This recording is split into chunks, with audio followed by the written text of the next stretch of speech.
My family was from Louisville. My father and my mother both born and raised in Louisville. Grandparents on my mother's side were immigrants, and one from kind of Dutch area, and then my grandpa from Ireland. And on my father's side, my grandfather was from Loretta, which everybody immediately equates to Maker's Mark these days.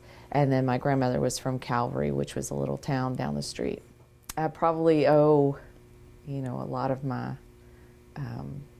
passion for whiskey to my grandfather.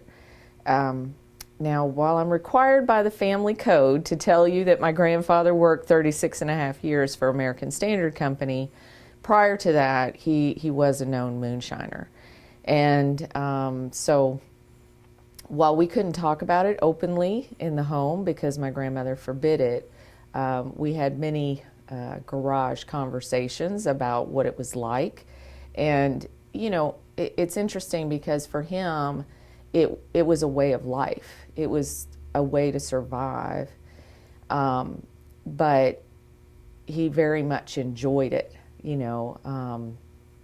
and he had some significant run-ins with the likes of John Dillon and other characters of, that people read about in books. And I think that that's what always made it so fascinating to me, is that he actually lives something that, you just only knew about from reading in a textbook.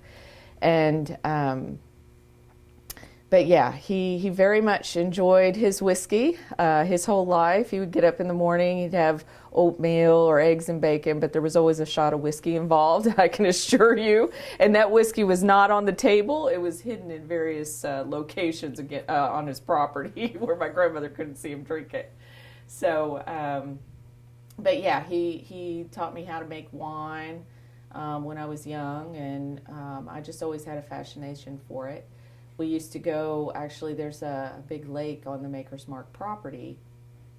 And so when we were young, we would load up all the fishing poles, and my grandfather would get all the kids, and we'd drive down to the fishing spot. And he'd always laugh because we'd never catch any fish. He'd spend most of the time untangling lines and putting worms on hooks and all of that.